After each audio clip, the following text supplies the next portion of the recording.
Olá, amigos, bem-vindos a mais um Bitalk, e hoje com outro cara sensacional, que eu sou fã, que eu adoro o negócio dele, adoro o cara e tal.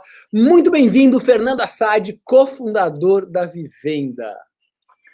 Boa tarde, muito obrigado, João, pelo convite.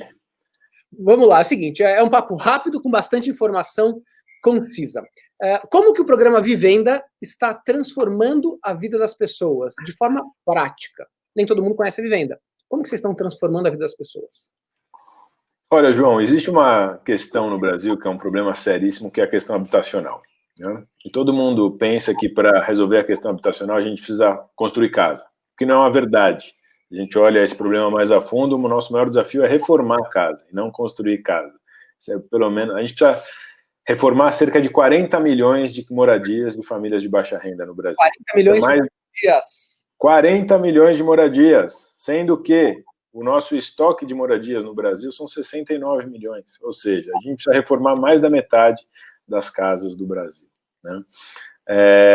E fala para mim, tirando a Vivenda, né, o que você conhece de empresas, de negócios que se dedicam a isso, a reformar casas de famílias de baixa renda? Ninguém. Então, o objetivo da Vivenda é justamente esse, é estruturar esse mercado, é estruturar esse sistema para fazer com que todo mundo jogue esse jogo, sejam eles executores de obra, sejam eles bancos, sejam eles arquitetos, sejam eles quem quer que seja, para a gente resolver esse problema no país. Esse é o objetivo da Vivenda. Você quer trazer o mercado de construção, o mercado de reforma para baixa renda, que hoje o mercado de construção e reforma é só para média e para alta renda, ninguém olha para as casas na comunidade, e aí você quer trazer esse mercado. Esse mercado, como ele é feito hoje? A pessoa reforma de alguma forma? Então, eu não sei se o termo certo seria trazer esse mercado ou melhor estruturar esse mercado, né? Porque, veja só, você conhece muito bem a estrutura de financiamento que nós usamos, né? Eu não sei se a gente vai ter oportunidade de conversar um pouco. Isso não existia, em certo sentido. A gente não teve que trazer, a gente teve que desenvolver algo, claro que com base em aspectos. Então, em alguns casos, sim, trazer, em alguns outros casos, desenvolver, mas, acima de tudo, criar ali uma regra do jogo bacana, como eu disse, para todo mundo jogar o jogo. Por que a Vivenda é uma empresa B? Olha, você sabe que eu fiz graduação em administração de empresas, né? E eu lembro muito bem o que eu brinco, né, que é o mantra. Você entra numa sala de graduação de administração de empresa, desde o primeiro dia você tem esse mantra que é a função das empresas é maximizar o retorno do acionista. Até o último dia que você pisa naquilo ali, você está ouvindo esse mantra. E eu, particularmente, sempre achei um absurdo isso, né? E tudo bem, questão pessoal. Um dia eu vi que tinha um movimento que falava, que compartilhava isso. Não é ser a melhor empresa do mundo, e sim a melhor empresa para o mundo. Eu falei, uau, né? Não teve jeito a não ser aderir a toda a proposta do Sistema B, que são exatamente as propostas do que a gente acredita, não só para a nossa empresa, mas também para as empresas. Não tem o menor sentido a gente juntar tantas cabeças boas que estão dentro das empresas para ter o único resultado ou propósito mais pobre do mundo, que é só ganhar dinheiro, né? Exatamente, é muito pobre esse, não é propósito, né? Você simplesmente querer ganhar dinheiro. Mas e por que você tinha essa visão? Porque realmente quando você nasce num aquário, está num aquário, todo mundo fala igual, você tende a repetir o que o resto está falando, né? Então você está vivendo num mundo em que está todo mundo na faculdade de administração falar maximizar o lucro do acionista, maximizar. Da onde que veio essa sua visão de falar, cara, mas será que é diferente? E alguém mais que te rodeava nessa bolha pensava igual, ou a maioria era maximizar o lucro do acionista? Olha, João, eu ouvi uma vez de um professor, né, quando eu comecei a questionar esses pontos, ele virou para mim e falou assim, você não entendeu a função dessa escola aqui, que é a Faculdade de Administração da USP, né? A função dessa escola aqui é formar bons funcionários para banco. Eu ouvi isso de um professor, né? Então, sem dúvida nenhuma... Só deixa eu deixar bem claro aqui, para eventualmente quem não sabe. A Faculdade de Administração da USP, que é paga por todos nós. Todo mundo está pagando a faculdade, né? Para cabeças privilegiadas poderem estudar lá, para formar pessoas, para irem para os bancos. Bons funcionários para bancos. Isso foi para o banco lucrar. Exatamente. Sociedade trabalhando para o lucro de meia dúzia de banqueiros. Então, assim, não vou te dizer que essa é a visão única na faculdade entre os professores, mas também não posso te dizer que a maior parte dos alunos não siga essa trajetória, ou pelo menos seguia, talvez isso esteja mudando um pouco hoje, né? Então, sem dúvida, não era a maioria dos estudantes. Mas qual que é o ponto? Qualquer pessoa que tem uma leitura um pouco mais abrangente da realidade brasileira, de onde está inserido e tudo mais, sabe que é inviável você pensar a sua jornada nesse país, nessa cidade, nesse mundo, olhando especificamente para o seu umbigo, né? Então, eu sempre tive as questões, vamos dizer assim, sociais, muito afloradas na minha vida, e para mim nunca fez sentido trabalhar e me dedicar a algo que não contribuísse para resolver com algum problema dessa natureza, de alguma forma, né? Naturalmente, na faculdade não foi diferente, assim como na escola, que foi a instituição em que estava antes, não foi diferente, e assim como hoje não é diferente na empresa, que é a principal instituição que eu frequento. Conta uma história que marcou muito, se tiver duas, pode ser até duas, tá? Que marcaram muito a sua trajetória na Vivenda. Rapaz... Olha, eu vou contar uma história boa que eu acho que você faz parte, né? A Gaia faz parte, em especial. Não sei se todo mundo sabe, a Gaia e a Dínamo foram as nossas parceironas e as responsáveis por estruturar o mecanismo de financiamento de reforma que a Vivenda utiliza hoje em dia, né? E que foi aí considerada a primeira debênture de impacto social do país, né? Vocês imaginem o que é um negócio que faz reforma habitacional na periferia, em favela, com moradores que eventualmente moram em áreas que não são regulares, que não tem nenhum tipo de garantia, que não tem emprego formal necessariamente, etc, etc, etc. E para o mercado de capital, colocar isso num pacote, numa debênture, numa estrutura de uma operação estruturada e falar para investidores, coloquem dinheiro aqui que a gente vai financiar esse cliente com esse perfil. A gente ia falar com o investidor, isso o João sabe bem, e a gente ouvia um pouco de tudo, desde a pessoa que, quando falava, ok, quanto é que vocês vão pagar a remuneração dessa debênture aqui? E o combinado era 7% fixo ao ano, isso já faz um tempo, né? Mais 30% do lucro da operação. Porque os outros 70% do lucro da operação tem destinação exclusiva para doar reforma para as famílias que não podem pagar, né? Então a gente ia bater na porta dos investidores e a gente ouvia, que absurdo, aqui eu só olho o CDI mais 15, você me apresenta 7%, vai embora, né? E aí a gente ia embora e batia na porta do outro investidor e falava, que absurdo, para esse público tinha que ser 0,5% ao ano, vocês estão cobrando 7%, saiam daqui, vai embora, né? Então, essa é uma história, quer dizer, quando a gente se mete nesse desafio de buscar um equilíbrio entre impacto e retorno e construir novos modelos, é muito difícil você chegar num meio termo, né? Eu acho que isso representa a Vivenda, mas representa qualquer empresa que queira jogar esse jogo também. Exatamente, eu vivo muito isso agora. Eu vivo muito. E assim, um ponto é que muita gente fala de, agora ESG virou a moda, para quem nunca ouviu falar ESG ou ASG, Ambiental, Social e Governança. Os investidores falam, quero fazer isso, quero fazer aquilo de ESG e tal.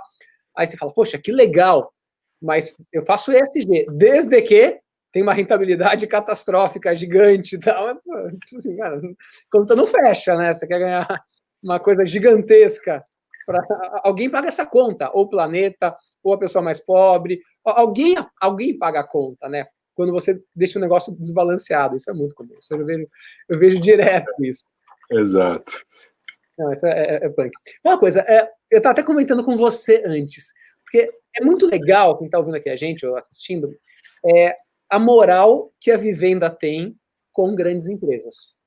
E aí, grande empresa, a gente está falando das maiores do setor da construção, todo mundo conhece a Vivenda, todo mundo admira a Vivenda.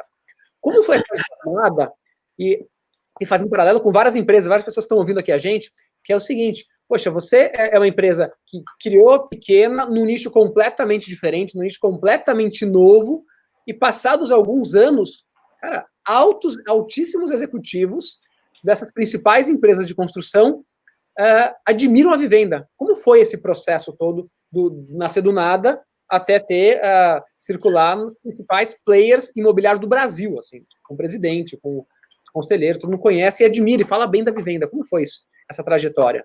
Dicas para quem está ouvindo, caramba, eu quero um dia chegar lá.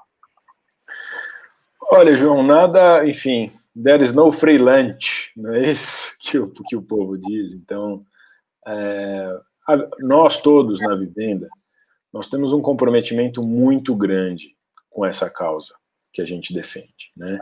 E, obviamente, o sacrifício que a gente tem que fazer, a Vivenda já está indo para o 6º ano de vida, né? E posso te dizer que não me traz satisfação econômica ainda, a Vivenda, né? Ou seja, ainda estamos investindo na física e na jurídica nessa estruturação.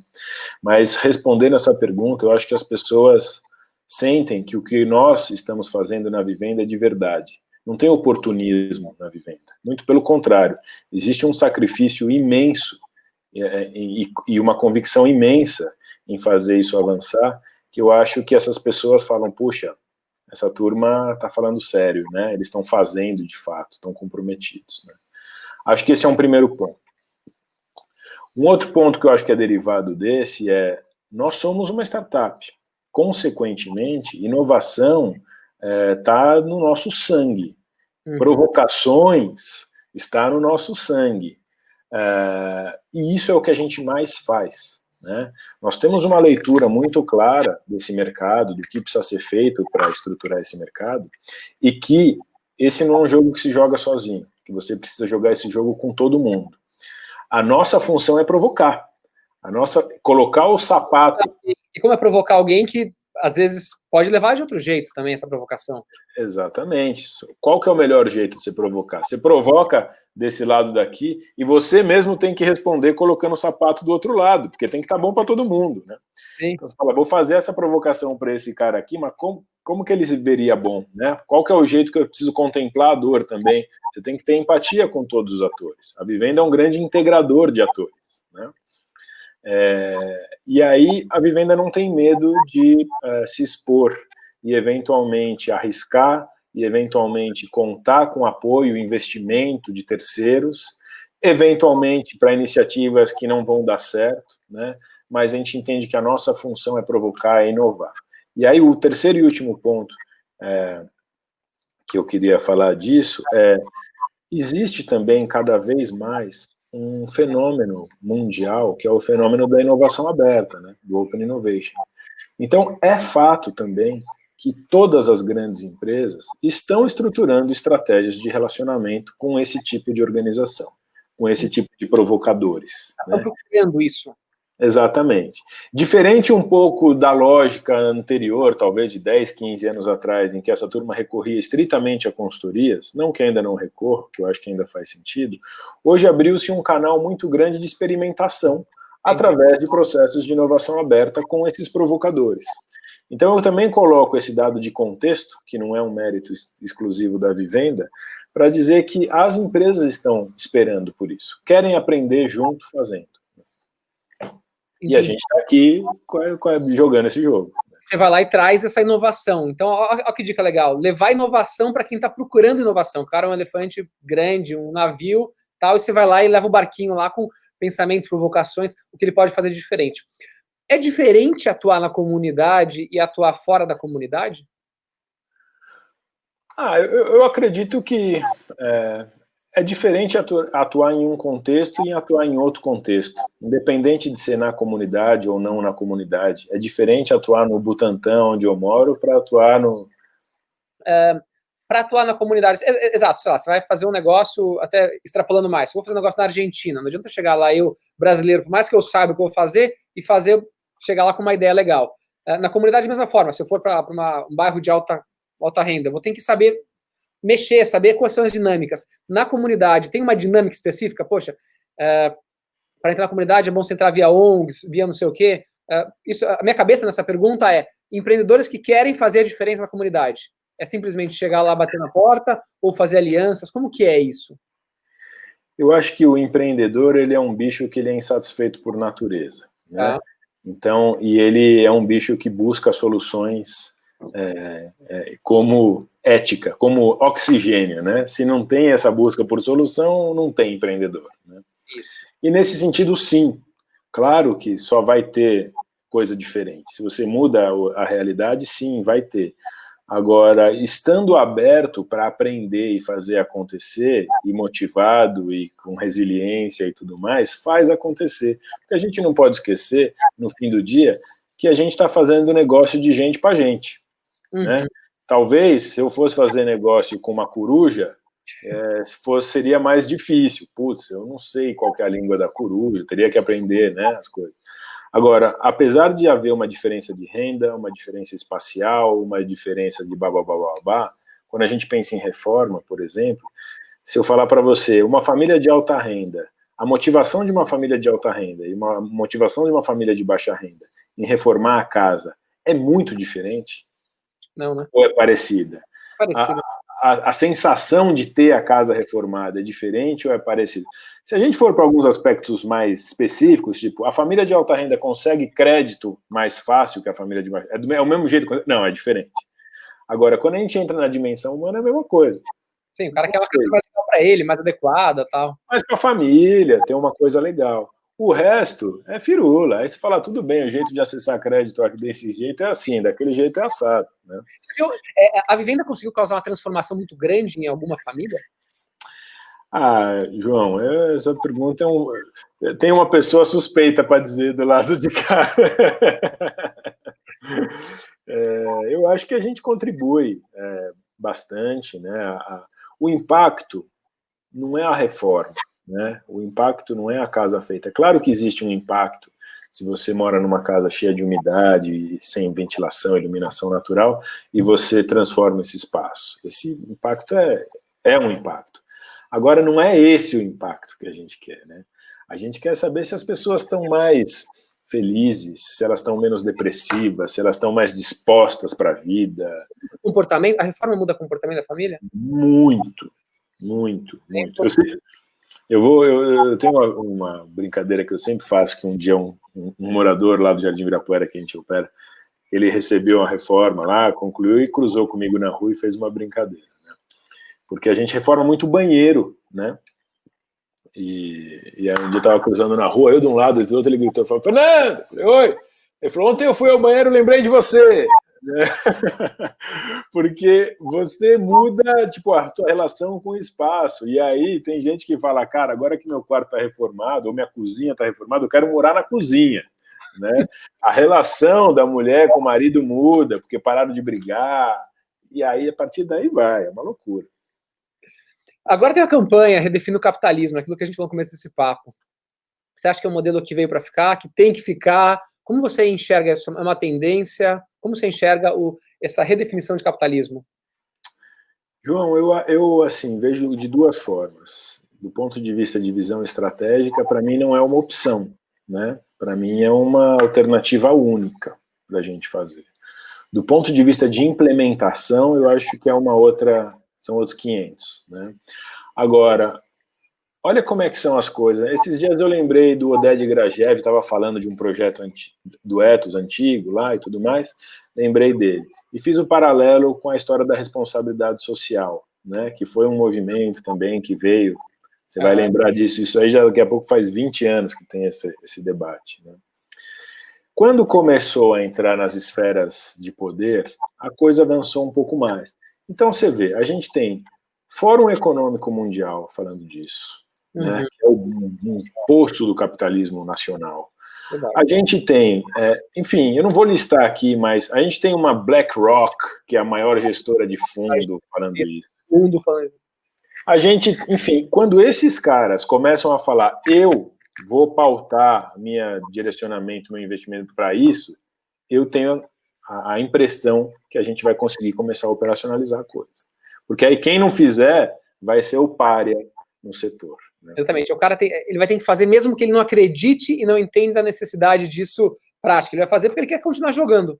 Né? E eu vou dar um exemplo aqui, dado que a gente está falando de Sistema B. Ontem eu participei de uma reunião com uma série de empresas que participam de um grupo empresarial.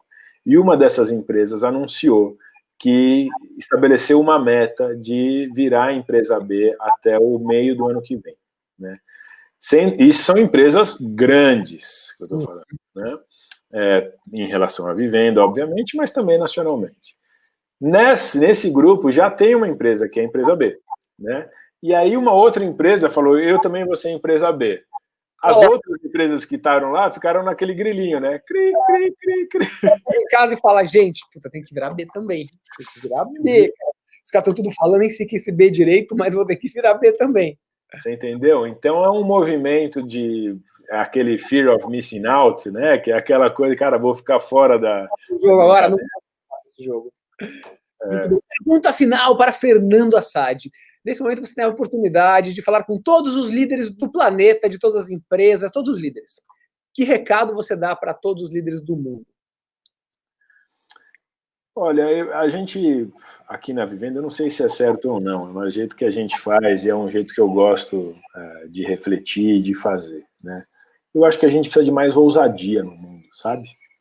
A Vivenda gosta muito de fazer provocações que são, às vezes, o pessoal acha que a gente estica um pouco a corda demais, até na provocação. Em alguns casos eu tendo a concordar, mas na maior parte dos casos não. Porque eu acho que a gente não tem que vir com inovação incremental agora. Eu acho que os movimentos que todos nós temos que fazer são movimentos muito mais ousados, muito mais agressivos, para a gente conseguir colocar o trem no trilho de novo, né? Talvez as pessoas não estejam percebendo que a gente está muito fora do trilho, né? Então o meu recado é mais ousadia que nós precisamos ter. Mais ousadia, adorei.